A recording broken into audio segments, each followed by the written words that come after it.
Breakfast सड़ा सड़ा।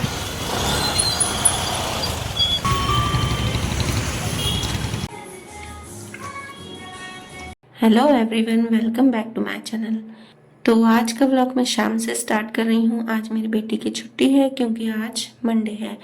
तो मंडे को आपको पता है कि मेरी बेटी की कोचिंग की छुट्टी रहती है, तो उसको कोचिंग छोड़ने और लेने का काम आज थोड़ा सा कम हो गया था। तो मैंने सोचा कि चलो आज मलाई में से घी निकाल देते हैं, क्योंकि मैं ना 15-20 दिन की एक साथ मलाई इकट्ठी करके उसके बाद उसमें से घी निकालती तो थोड़ा सा टाइम लग जाता है, और फिर शाम को खाने ध्रुव का काम सब एक साथ हो जाता है ना। तो जिस दिन कोचिंग की छुट्टी रहती है ना, तो उस दिन मैं मलाई का काम कर लेती हूँ। और आज के दूध में से भी मैंने मलाई निकाल दी है।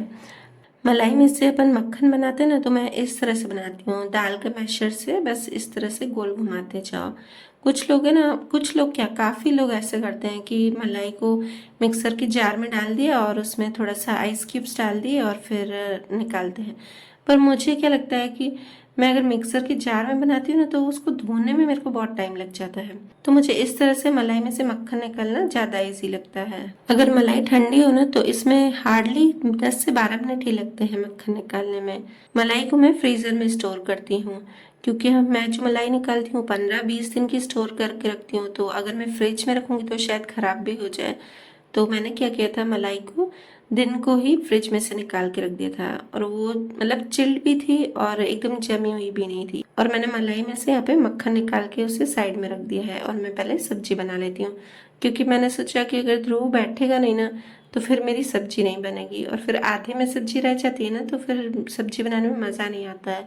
तो यहाँ पे आज मैं बना रही हूँ मटर की सब्जी। तो मटर की सब्जी के लिए मैंने टमाटर की प्योरे बना दी है। अगर मैं घी नहीं बना सकी ना, तो मैं मक्खन को फ्रिज में रख दूंगी। और टमाटर के साथ मैंने अदरक और हरी मिर्च भी पीस ली है। हम ज्यादातर मटर की सब्जी जो है वो टमाटर की ग्रेवी में ही बनाते हैं, पर मेरे ससुर जी जो है ना, वो टमाटर की ग्रेवी में कोई भी सब्जी नहीं खाते हैं, उनको टमाटर पसंद ही नहीं है। तो उनके लिए मैं अलग से बना देती हूँ सब्जी, मतलब। पर आज उनका खाना बाहर है, तो मैंने सोचा चलो एक ही बना देती हूँ सब्जी, इजी भी हो जाएगी, और यहाँ पे मेरा मलाई मक्खन का काम है तो वो भी जल्दी से हो जाएगा। और आज क्या, मुझे बाहर जाना है, अनन्या के साथ स्टेशनरी पे जाना है। आजकल स्कूल में इतने सारे प्रोजेक्ट्स मिलते हैं ना, तो उसको बहुत सारा सामान लेना है। तो मैंने सोचा चलो फटाफट से काम कर लेते हैं और फिर जाते हैं स्टेशनरी पर। यहाँ पे मैंने कुकर में तेल डालकर राई, जीरा, हींग और अदरक और हरी मिर्च की पेस्ट और टमाटर की प्यूरी डालकर उसे भून लिया है। और जब तक ये प्यूरी भूनती है ना, तब तक मैं यहाँ पर मटर को भी धो लूंगी और आलू को भी छीलकर काट कर उसमें डाल दिया है। और देखिए यहाँ पर अनन्या की और ध्रुव की मस्ती चल रही है। तो अभी से आप लेके रामू रामू काका काम चालू करो। जा। जोगिंदर थारा भाई जोगिंदर, जाओ रामू काका। अब रामू काका हो, जोगिंदर नहीं हो। जाओ काम चालू करो रामू काका। ऐसे नहीं, ऐसे पहनने का। रामू काका ऐसे पहनता है। चलो ऐसे रामू काका। और फिर इसके बाद मैंने ध्रुव को शेक बनाकर वो भी पिला दिया था, और बच्चों को दूध भी दे दिया। और फिर मैंने चावल रखकर और रोटियां बनाना शुरू कर दिया है। और देखिए यहाँ पे ध्रुव की मस्ती।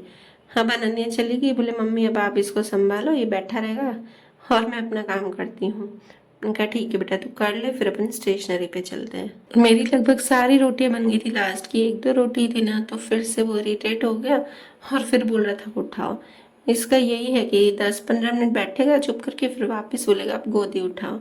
तो अनन्या उसे आके ले गई, और फिर यहाँ पे मेरी सब्जी रोटियाँ सब हो गई थी, और बस चावल को थोड़ा सा बाकी था सींचना। तो मैंने सोचा चलो मक्खन का काम भी कर लेते हैं, फिर उसके बाद ही जाते हैं स्टेशनरी पे। वैसे ही चावल के लिए तो रुकना ही पड़ेगा। तो बस फटाफट से मैंने मक्खन में पानी डाल दिया, और मैंने मक्खन को धोने के लिए यहाँ पर ना ठंडा पानी डाला है। ठंडा पानी से क्या होता है ना, मक्खन इजीली बाइंड हो जाता है।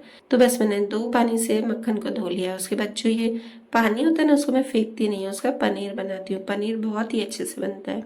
पानी जो मक्खन में से निकला था ना, उसको मैंने उबालने के रख दिया, और फिर ये घी भी बन रहा है। और फिर जो शाम के बर्तन तो होते ही हैं थोड़े से दूध चाय के, वो मैंने जब तक यहाँ पे मांझ लिए थे ना, तब तक ये देखो घी भी बन गया अच्छे से। और ये उबाल आ गया ना पानी को, बस इसमें मैं डालती हूँ नींबू का सच, जो सिट्रिक एसिड आता है ना, वो। आप नींबू भी डाल सकते हैं, कुछ लोग दही डालकर भी पनीर बनाते हैं, पर दही से क्या होता है ना, दही थोड़ी सी ज़्यादा डालनी पड़ती है। नींबू से इजीली पनीर बन जाता है। पर यहाँ पे मुझे हैबिट हो गई ना, तो मैं सिट्रिक एसिड ही डालती हूँ।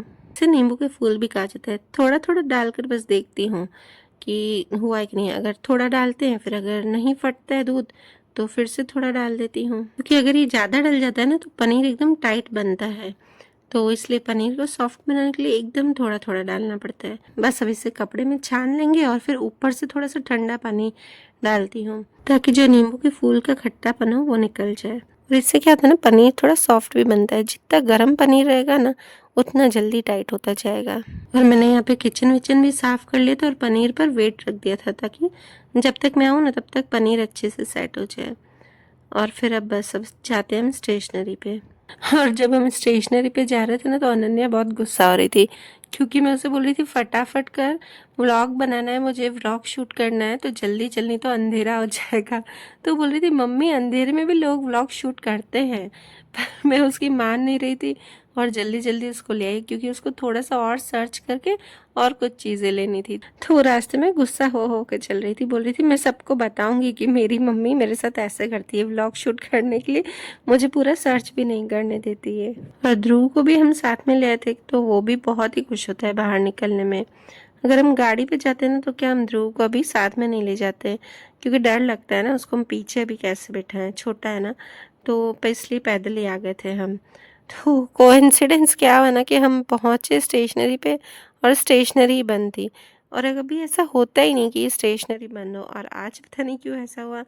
तो वो और गुस्सा हो रही थी कि मम्मी देखो स्टेशनरी भी बंद है, अब क्या करें। तो मैंने सोचा चलो कोई बात नहीं, हम घर पे जाते हैं और फिर गाड़ी पे चलते हैं, क्योंकि थोड़ी सी दूर है स्टेशनरी। अब गाइस घर पे गए, गाड़ी की चाबी ली और ध्रुव को भी घर पे मम्मी जी के पास बैठा दिया। अब जाते हैं स्टेशनरी पे। और फिर हम घर गए, फिर मम्मी के पास ध्रुव को छोड़ के, और फिर वापस हम दूसरी स्टेशनरी पर गए। और वो बहुत दिनों से जिद भी कर रही थी कि मम्मी ध्रुव को अपन गार्डन लेके चले ना, पर मुझे टाइम मिल ही नहीं पा रहा था, तो हम जा ही नहीं रहे थे। तो मैंने उससे प्रॉमिस किया था कि चलो आज अपन स्टेशनरी होके और फिर उसके बाद ध्रुव को गार्डन भी लेके चलते हैं। तो कोइंसिडेंस स्टेशनरी भी बंद थी, तो वो और ज़्यादा गुस्सा हो गई। फिर वापस से ध्रुव को हम घर ले आए और मम्मी जी के पास रखा उसको, और फिर दूसरी स्टेशनरी गए। तो फिर मैं भगवान को प्रार्थना कर रही थी कि अभी ये स्टेशनरी खुली हो, नहीं तो वो मुझे बहुत गुस्सा करेगी। मतलब गुस्सा नहीं करेगी, पर नाराज़ हो जाती है बहुत प्यारी। ऐसे छोटा मोटा गुस्सा तो बच्चों का अच्छा लगता है। और मैं तो अपने बच्चों के साथ फ्रेंड्स की तरह ही रहती हूँ, क्योंकि क्या है ना कि अगर हम बच्चों के साथ फ्रेंड्स की तरह बात करते ना, तो वो अपनी सारी बातें हमसे शेयर करेंगे। हाँ, पर अगर डांटने जैसी बात है ना, तो मैं डांटती भी हूँ, और फिर वो डरती भी हैं कि नहीं मम्मी हमें डांटेगी, इसलिए कोई भी गलत काम भी करने से डरती हैं। पर हाँ, उनसे सारी बातें मैं भी शेयर करती हूँ और वो भी अपनी सारी बातें मुझसे शेयर करती हैं। इससे क्या बेनिफिट होता है ना कि अगर हमारे बच्चे के साथ कुछ गलत हुआ हो ना, तो वो हमसे ज़रूर शेयर करेंगे, तो फिर हम उनका सॉल्यूशन भी निकाल सकते हैं। और बच्चों के साथ फ्रेंड्स की तरह रहने से क्या होता है ना कि कई बातें जो हमको नहीं आती है ना, वो हमारे बच्चे हमको सिखा देते हैं कि मम्मी ऐसा नहीं ऐसा होता है। और कुछ कई सारी नॉलेज की बातें जो मुझे नहीं आती ना, वो भी मेरी बेटियाँ सिखाती हैं, तो मुझे अच्छा लगता है। और कई बारी तो हम सब मिलके गेम्स भी खेलते हैं, तो इससे क्या होता है कि हमारा जो स्ट्रेस होता है ना, वो भी कम हो जाता है।